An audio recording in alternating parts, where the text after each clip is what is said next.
할렐루야. 오늘 예배하시는 여러분 모두에게 하나님의 은혜가 함께 하시길 간절히 축원합니다. 곁에 계신 분들과 인사합시다. 이 여름을 건강하게 보내세요. 행복하게 사세요. 오늘은 우리 감리교회 환경선교 주일입니다.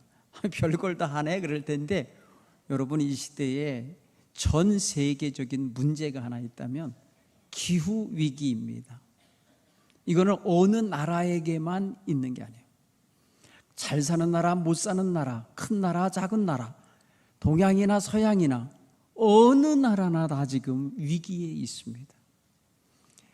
우리가 듣기도 생소한 언어인 엘니뇨 현상이라는 게 있는데, 이거는 아주 지구가 뜨거워져서 벌어지고 있는 이상기후를 만들어내고 있는 기후의 이야기를 말해주는 것입니다. 지난 4월에 선교사님이 저희 가정에 잠깐 와서 하룻밤 주무시고 갔는데, 선교사님이 태국에서 오셨잖아요. 그분 말씀하세요. 지난 4월에 50도가 넘었다는 거예요. 사우나에 앉아 있는 것 같았다. 저절로 입이 벌어지고 혀가 나온다는 거예요. 얼마나 더운 거예요.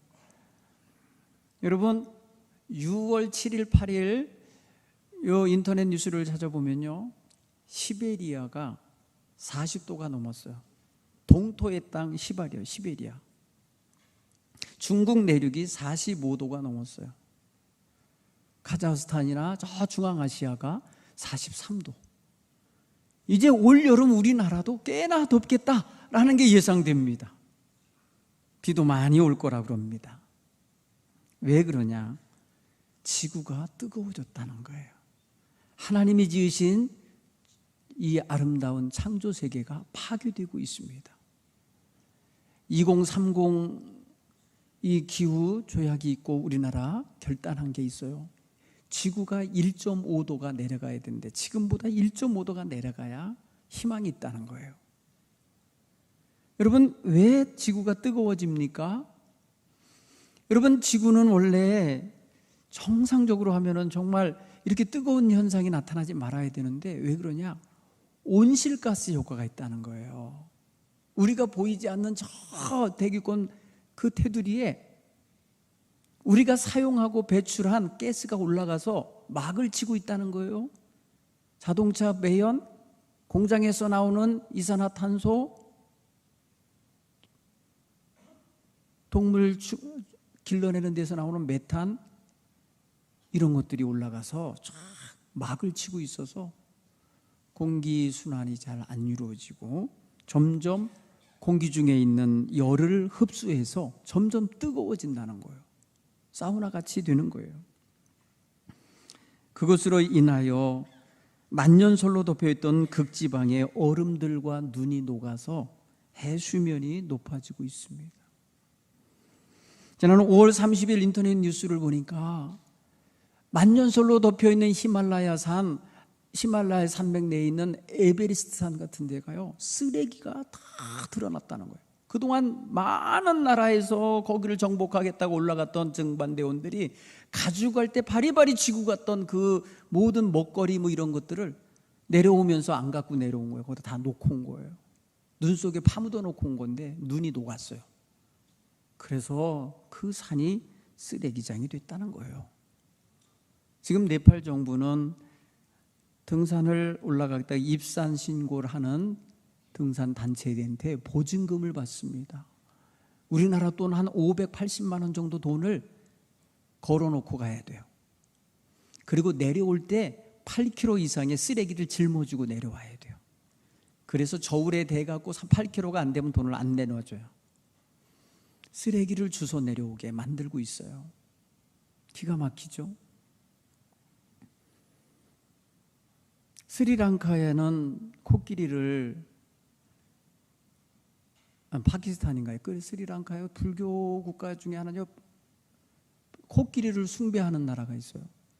그런데 이 코끼리들이 요새 밀림에서 먹을 거 없어서 사람들 주변에 내려와서 쓰레기장을 헤매고 다니는데 쓰레기를 퍼먹고 나서 죽어요. 인도는 소를 기르는데, 소를 숭상하는데 힌두교 소가 죽었길래 배를 열어보니까 소 위장에서 쓰레기가 90kg가 나왔다는 거예요. 300kg짜리 소 뱃속에서 90kg의 비닐 덩어리가 나왔어요. 비닐이 쌓이고 쌓여서 덩어리가 진 거예요. 소 위는요 4개가 있어요. 풀 막 뜯어먹어서 이거 보관하면 발효시키는 데가 있어요. 그걸 옆 위로 넘기면서 더 곱게 되새김질을 하는 거거든요. 그런데 쓰레기가 안 넘어가는 거예요. 쓰레기가 계속해서 첫 번째 위 덩어리를 쌓이게 만드는 거예요. 먹을 게 없어서 돌아다니는 소가 쓰레기를 주워 먹은 거죠. 저 태평양 심해의 거북이 목에 비닐봉다리가 매달려 다니고 있어요. 여러분, 인류가 지금 얼마나 큰 죄를 짓고 있는지 몰라요. 예수님의 보혈의 공로로 구원받은 영혼들이 인간 스스로가 만들어낸 죄악 덩어리로 인해서 병들어 죽고 말아요. 암 발생률이 많아지고 있어요. 별의별 원인을 알지 못하는 병이 많아지는 이유가 지금 다 인간 스스로가 만들어낸 악한 산물 때문에 그렇습니다. 우리는 벌써 오래전부터 중국발 황사라는 걸 경험하고 있어요. 그 속에는 중금속이 들어있어요. 오염된 공기가 지구가 돌아가면서 그게 같이 기류를 타고 왔다가 우리나라에 쏟아놓는 거예요. 미세먼지, 시커먼 먼지들이 자동차를 뒤덮는 데를 많이 보셨을 거예요. 이미 그런 속에서 살고 있어요. 우리는 가뭄과 홍수 자주 경험합니다. 이유가 있어요. 이게 이상기후 때문에 벌어지는 일입니다. 한 번 오면 감당 못하게 오는 거예요. 이제 물이 폭탄처럼 쏟아지는 겁니다. 이제 이유는 뭐냐? 산업활동을 하면서 전 세계 국민들이 계속해서 쓰레기를 배출하고 악한 공기를 쏟아내는데, 특히 그 대표적인 게 화석연료, 석탄이나 석유 기름을 떼는 거예요. 안 뗄 수가 없죠. 자동차가 움직이려면 기름 넣어야 되잖아요. 여러분, 우리나라 고속도로마다 얼마나 많은 자동차가 달립니까? 그 공지에서 나오는 그 매연은 우리를 죽이는 매연입니다. 자동차 타지 말라고 그러면 안 타겠습니까? 계속 타고 있어요. 사랑하는 성도 여러분, 우리는 전기를 정말 소중하게 사용하죠. 전기를 사용할 때 우리는 전기를 마지막에서 사용하여서 불도 켜고 열도 내고 뭐 이렇게 하지만 그 출발 지점에는 뭐가 있느냐? 석탄이 타고 있고 기름이 타고 있는 거예요. 거기서 매연이 나오고 있는 거예요. 그래서 전기를 조금만 아껴도 좋다는 거예요. 그래서 좀 부채질 좀 하고 살래요. 이제는 에어컨을 좀 줄이고 부채질. 에어컨 사용할 거면 선풍기 사용하는 데서는 부채질. 전기를 덜 사용하기 위한 운동일 겁니다. 요새 태양광 대체 에너지를 만들어내려고 그래요. 태양광. 왜냐? 이거는 정말이지 무공해라니까. 그래서 집집마다 지붕 위에 그런 태양광 전지판을 설치하고 있는 거예요. 이유가 있는 거예요, 이게 다. 그런데 이게 우리 기독교인들에게는 이것을 지켜내야 될 의무가 있다는 거예요. 왜? 하나님께서 천지 창조를 하시고 그것을 우리 인생들에게 맡겼는데 우리가 너무나도 함부로 사용하고 너무나도 정복하는 데 힘쓰고 너무나도 관리하고 돌보는 데는 신경을 안 쓴 나머지 이렇게 병들었기 때문에 회개해야 되는 거예요. 여러분, 여기까지 가게 되겠습니까? 여러분, 신앙이? 이런 것 때문에 회개하십니까? 쓰레기 배출장에 쓰레기 가지고 가면서 회개하십니까? 머리 감으면서 회개하십니까? 샴푸 쓰잖아요? 세탁기에다 세탁물 넣고 회개하십니까? 아니라고요. 우리는 그냥 쓰는 거예요. 편리하니까. 농부가 비료 뿌리면서 회개합니까? 농약 뿌리면서 회개합니까? 아니에요. 그냥 편하니까 하는 거예요. 이렇게 지금 산업화 이후에 살아온 거예요. 그래서 지구가 병들고 있는데 누구도 신경을 못 쓴 거예요. 지금 심각합니다. 일본에서 여러분 후쿠시마 원전 방사성 물질에 오염된 오염수를 이제 곧 태평양에 버릴 거예요. 이거 초일기에 들어갔습니다. 심각합니다. 이거 여러분 우리나라 해안에 도착하는 거 물 표면에 있는 거는요, 태풍 오면요 2, 3일 만에 온다는 거예요. 제주도 연안을 거쳐서 남해안으로 금방 들어온다는 거예요. 심해로 들어가면요 이게 2, 3년 후에 돌고 돌아서 이제 우리나라 연안 바다까지 오는 거예요. 그런데 여러분 여기서 세슘 137이라고 하는 이 물질은요 발암 물질이에요. 근데 이게 반감기라는 게 있는데 반으로 줄는데 30년 걸려요. 지금 버리는 물에 거기에 악한 요소가 반으로 줄는데 30년이 걸린다고요. 여러분 30년이면 우리 늙어 있는 사람들은 다 죽을 거예요. 그러니까 걱정 없어 뭐 이럴지 모르다 그 사이에 해양 수산물 못 먹어요. 그러면 우리 자손들은 어떻게 돼요? 이제 30년 후에 태어날 아이들은 나오자마자 그거 먹는 거잖아요. 알 수 없는 질병에 걸릴 수 있는 확률이 굉장히 많은 거예요. 이 세슘이 몸으로 들어가면요 생물학적으로 반감기가 되는데 108일이 걸려요. 108일이 걸리는 동안에 우리 몸속에 들어다니면서 우리의 장기의 자리제를 잡아버려요. 그럼 여러분 거기서 암이 생기는 것입니다. 북한이 준비하고 있는 북한의 핵은요 플루토늄인데 플루토늄 239는 반감기가요 24,300년이 걸려요. 반으로 주는데. 그러니까 저 핵무기가 한번 터지면요 끝장나는 거예요. 이런 심각한 도전과 위기 속에 있는 게 우리 이 지구민들의 현실이고 이 생태계의 현실입니다. 이제 이런 것을 놓고 우리 감리교인 성도들은 하나님 앞에 신앙의 양심을 가지고 다시 한번 이것을 하나님 앞에서 아름다운 에덴 동산 같은 아름다운 사회를 만들고 세상을 만들려고 노력해야 되는 거예요. 자기 별장과 집은 좋은 환경 속에다가 지으려고 하는 사장님이 밤이 되면은 비가 오는 밤이 되면 탱크를 열어서 그 탱크 속에 있는 오염 물질을 그냥 방류해 버려. 자기는 좋은 데서 살고 싶어 하면서 그냥 뿌려버려. 이게 지금 잘못된 이기적인 지금 생각들이에요. 이런 형태로 우리가 살고 있는 거예요. 우리 사랑하는 성도 여러분, 우리 성도들은 이제 이런 것에 대한 경각심을 가지고 이 피조물의 탄식 소리를 들어야 돼요. 로마서 8장 22절에 성경은 이미 그걸 고발하고 있어요. 뭐라고 보면 피조물이 다 이제까지 함께 탄식하며 함께 고통을 겪고 있는 것을 우리가 아느니라. 여러분 이게 사도 바울 시대에 피조물의 고통을 말해줬어요. 여러분 우리가 피조물의 고통을 들을 수 있는 귀가 열려야 돼요. 성령의 사람들은 피조물과의 대화가 이루어질 수 있는 이런 영성이 있으셔야 돼. 여러분 고도의 영성을 갖고 있는 분들은 자연과 대화를 해요. 성 프란시스 수도사는 그래서 자연으로 들어가서 기도할 때 새들이 와서 어깨에 앉고 머리에 앉고 손에 앉았다는 거예요. 걔네들하고 대화가 됐다는 거예요. 미화시켰을 수도 있죠. 얼마나 아름다운 모습입니까? 그렇죠? 여러분 산책을 하면서 꽃과 대화를 하고 나무와 대화할 줄 아는 사람이 된다는 건 미친 사람이 하는 게 아니에요. 이게 영성이 있는 사람이 할 수 있는 거예요. 그렇죠? 가만히 느껴보세요. 여러분 집에서 말입니다 기르는 화분의 꽃 한 송이를 보셔도 걔네들 여러분들이 보기 좋아서 내 마음 기쁘려고 데려다 놓은 애들 아닙니까? 근데 물도 안 주고 얘가 비입이 말라가고 있는데 얘가 왜 이러는지 몰라 이러고 있으면 안 돼요. 얘 소리를 들어야 돼요. 주인님 나 목말라요. 물 좀 주세요. 물 주세요 하고 있는 거예요. 그런데 우리는 너무 무감각할 때가 많아요. 오늘 저와 여러분은 성령의 사람들로서 탄식 소리를 들어야 돼요.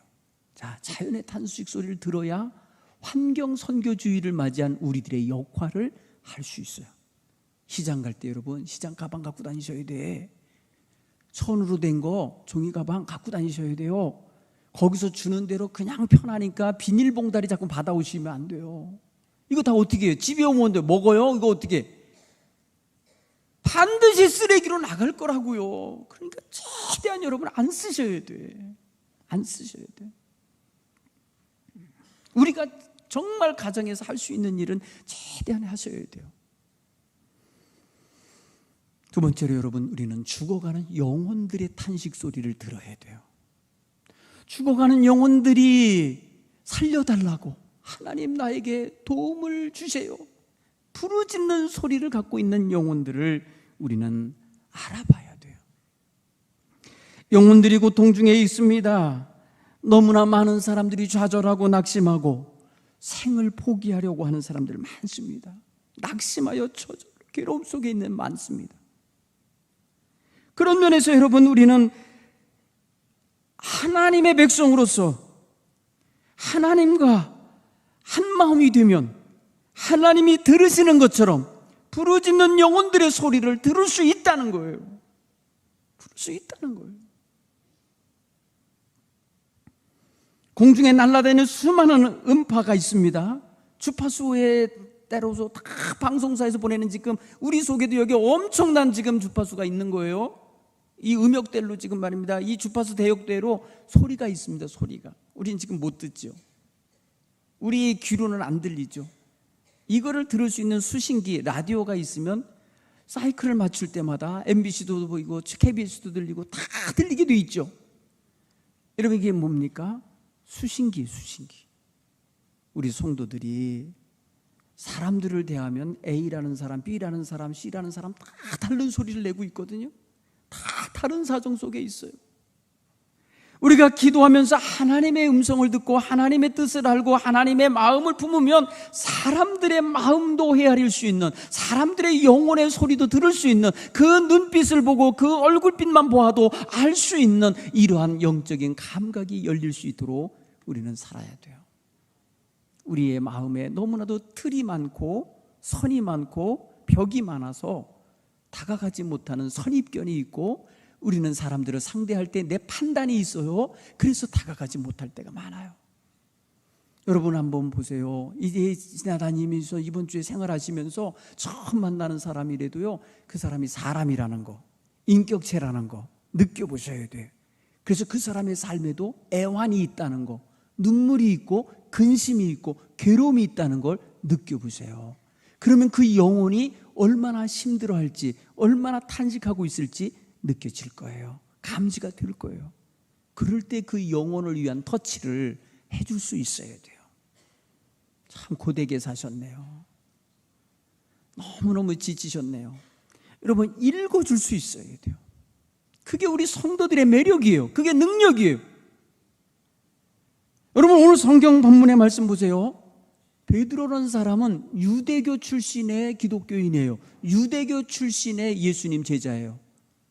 근데 그에게도 마음에 굉장히 두꺼운 벽이 있었어요.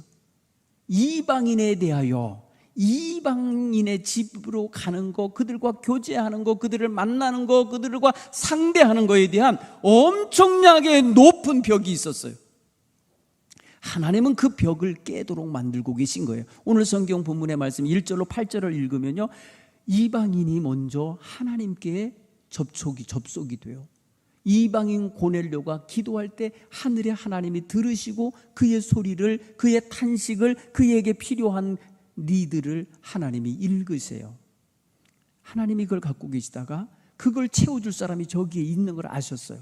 그래서 하나님은 이 사람에게 저기에 베드로라는 사람이 와 있으니까 불러가라, 데려가라, 이렇게 말씀하셔요. 그 무렵에 여기서도 베드로가 기도하고 있어요. 같은 하나님께 기도하고 있어요. 하나님, 내가 많은 영혼들에게 복음을 전할 수 있게 해주세요. 복음의 문이 열리게 해주세요. 기도하고 있는 거예요. 그럴 때 환상이 보였어요. 부정한 짐승으로 가득 찬 보자기가 하늘로부터 내려와서 펼쳐지면서 베드로야 잡아먹으라 그럴 때, 하나님, 나 이런 거 먹어본 적 없어요. 먹지 않아요. 나 먹은 적이 없어요. 안 먹을래요 하고 거부하기를 3번이나 했어요.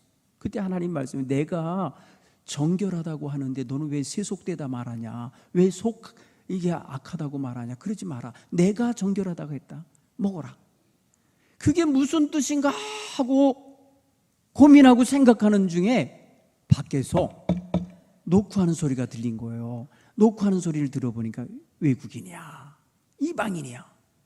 이방인이 와서 베드로를 찾는 소리가 들리는 거예요. 그때 왜 이방인이 나를 찾을까 또 생각할 때 성령님이 말씀하십니다. 내가 보낸 사람들이다. 저들을 따라가라 지시하셨어요. 여러분, 우리는 하나님의 백성이에요. 하나님 말씀, 하나님 명령 절대적으로 순종해야 될 사람들이에요. 그때 베드로가 나 이방인들 못 만나요, 이방인들 상대한 적 없어요, 이방인을 따라갈 수 없어요 라고 거부하면 안 되는 거예요. 왜? 하나님의 명령이 자기에게 들려왔거든요. 그래서 그를 맞았어요. 그들을 맞아들였더니 두 사람이 왔는데 자기랑 같은 집에서 또 하룻밤을 잤어요. 여러분, 베드로로서는 이방인과 하룻밤을 잔다는 건 상상도 못하는 벽을 하나 넘은 거예요. 이방인을 만난다는 자가 이방인과 하룻밤을 같이 유숙했다 그랬어요. 유숙, 한 집에 머무른 거예요. 이건 불가능했던 의식이었어요. 그 벽을 무너뜨렸어요. 하나님의 소리를 듣고 무너뜨렸어요. 그러니까 이방인이 가까이 다가올 수 있는 문이 열린 거예요. 하룻밤 대화를 해보니까 자기 주인이 자기를 보냈다라는 이야기, 자기 주인이 하나님을 잘 섬기는 분인데 하나님이 당신이 여기 있는 곳, 당신을 데려오라고 했다는 거예요. 그 얘기를 쭉 들어보니까 자기가 하나님 앞에 들은 말씀, 내가 사람을 보냈으니까 그들을 따라가라 한 말씀과 맞아. 그래서 그 다음날 그들과 따라갔어요. 여러분, 이방인과 한 길을 걷지 않아요. 유대인은 본래 이방인과 함께 여행을 안 해요. 이방인과 함께 동행을 안 하는 사람들이에요. 그런데 하나님의 명령이 떨어졌어요. 그러자 그는 그 마음에 순종하고 또 하나의 벽을 무너뜨렸어요.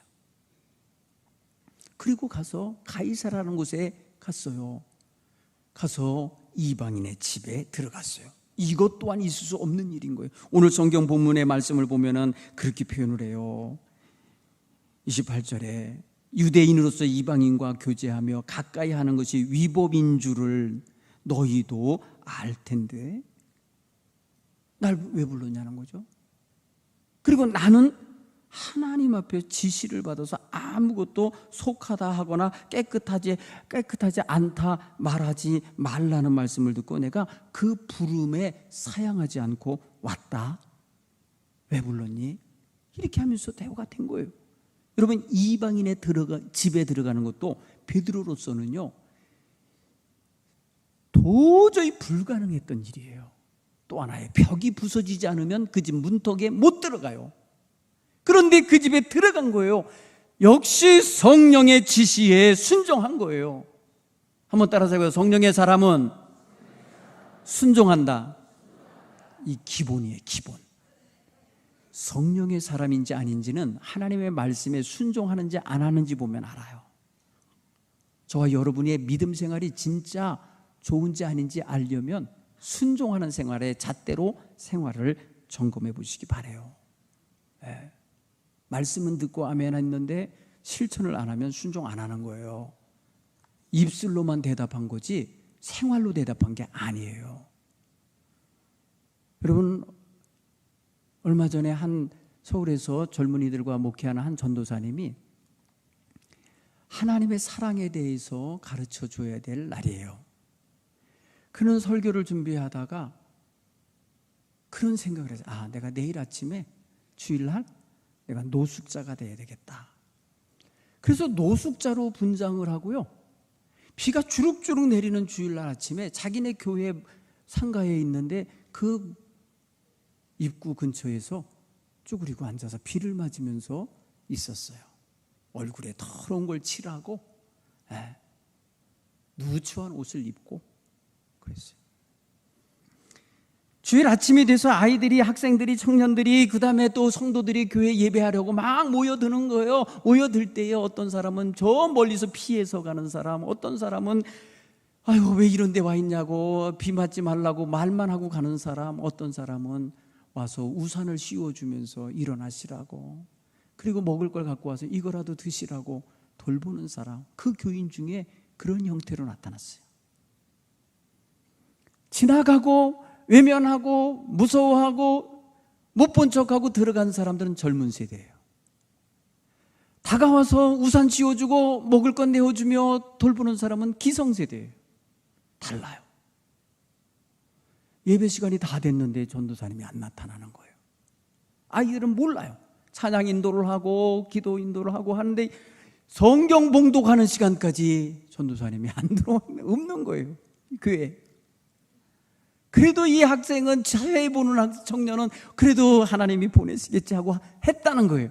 그런데 이제 전도사님 나오셔서 설교 말씀하시겠어요. 그때 뒤에서 노숙자가 나오는 거예요. 교인들이 깜짝 놀란 거예요. 이 아까 저 문 앞에 앉아있던 사람인데 그렇게 지저분하게 하고 가발 쓰고 막 이러고선 들어와갖고 강단으로 올라가는 거예요. 아무도 말도 못하고 아연실색하고 있는데 가발을 벗고 겉옷을 다 벗기면서, 오늘 하나님의 여러분들의 마음을 읽으셨어요. 하나님의 사랑은 한없이 끝없이 끝내. 우리는 너무나도 머리로는 알고 있는데 생활로 못했습니다 하는 거를 이야기를 할 때 설교를 들으면서 청년들이 막 울어요. 그리고 다 예배 끝난 다음에 인터뷰를 했어요. 왜 그냥 지나갔냐? 무서웠어요. 솔직한 표현이에요. 무서웠어요. 여학생이니까 무서웠어요. 해코자 당할까 봐 부담스러웠어요. 왠지 거부스러웠어요. 그 예배당에 들어와서 예배 찬양하면서도 계속 마음에 짐이 됐어요. 그냥 지나온 게. 솔직한 표현이에요. 맞아요. 거기 앉아있는 그 노숙자의 탄식 소리에 귀 기울일 생각을 못했어요. 근데 자꾸 자기 마음을 땡기는 거예요. 밖에 있는 그 사람, 비 오는데 거기 앉아있는 사람 어떡하나. 사랑하는 성도 여러분, 우리는 예배 생활과 일반 실천하며 살아가는 일상생활이 분리가 너무 많이 돼 있어요. 너무 간극이 커요. 신앙생활 바로 옆에 일상생활이 붙어 있어야 돼요. 그리고 신앙의 에너지와 신앙의 능력이 그 일상생활을 리드해 나가야 되는 거예요. 우리가 깨달은 하나님의 말씀, 우리가 깨달은 하나님의 사랑이 우리의 일상생활에 이렇게 흘러 들어가서 거기서 일치가 되어야 되는 거예요. 거기 주님 계시기 때문에. 주님이 먼저 와 계시거든. 거기 그 사람 앞에 그 탄식하고 있는 영혼은 거기 곁에 계시단 말이에요. 그러면 내가 다가갈 때 주님이 그러냐, 너 왔니? 하실 거예요. 사랑하는 성도 여러분, 오늘 우리 그리스도인은 삶과 이반되어 있는, 분리되어 있는 이런 신앙생활 이제 그만해야 돼요. 이거 예수님 속이는 거예요. 하나님 앞에 굉장히 외식하는 거예요. 조금이 되었든지 정말 서툴더라도 우리가 믿는 바대로 영혼들을 사랑하며 다가설 수 있는 믿음이 있어야 될 줄로 믿습니다. 오늘 저와 여러분 마음속에 하나님 사랑합니다라는 고백만큼 우리도 정말 코끝찡하게 감동을 주는 삶을 살아낼 수 있기를 간절히 축원합니다. 하나님의 백성은 항상 하나님 안에 있는 거예요. 그러니까 여러분 두려워할 게 없어요. 하나님의 백성은 넓고 크신 하나님의 품 안에 있는 거예요. 누가 해할 수 없어요. 그러니까 여러분 두려워하지 말고 하나님 품 안에서 하나님이 품으시려고 하는 그 영혼을 향하여 손을 내밀고 다가서는 거 두려워하지 않기를 간절히 축원합니다. 하나님이 함께하고 계시단 말이에요. 따라서 우리는 우리의 믿음이, 오늘 우리의 믿음이 외식하는 믿음으로 주여 주여만 하고 있으면 안 돼요. 베드로가 끝까지 자기 고집하면서 요바에 머물러 있었으면 가이사랴의 고넬료를 만날 수가 없었을 거예요. 성령의 말씀에 순종하며 자기의 벽과 자기의 틀과 자기의 기준과 자기가 그동안 세워놨던 어떤 유대적인 신앙 전통까지도 다 깨트리고 부수고 내려놓고 순종하며 갔을 때에 거기 탄식하는 영혼들이 한가득 그 가정에 모여서 하나님의 말씀을 듣고자 기다리고 있었다는 거잖아요. 여러분, 여기서 이 베드로가 깨지는 거예요. 부서지고 깨져지고 주님의 사람으로 커진 거예요. 하나님은 세상 어느 민족 어느 백성이 됐든지 하나님을 경외하며 의를 행하는 사람은 다 받으시는 줄을 깨달았노라. 깨달음이 주어지는 거예요. 여러분, 우리 성도들은요, 신앙생활을 오래오래 했으니까 깨달을 게 없나요? 아니요. 매일매일 새로운 깨달음이 있어야 할 줄 믿습니다.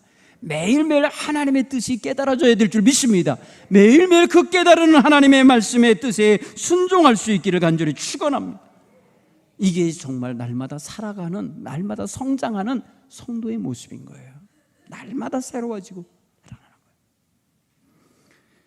오늘 이 환경선교주일에 그런 면에서 성령의 사람은 하나님과 소통할 줄 알고 영혼들과 소통할 줄 알고 피조물과 소통할 줄 안다는 사실을 깨닫길 바랍니다. 그래서 어느 것 하나에도 우리가 막힘이 없도록 그렇게 살아가기를 소원하는 믿음으로 서시길 간절히 축원합니다. 기도하겠습니다.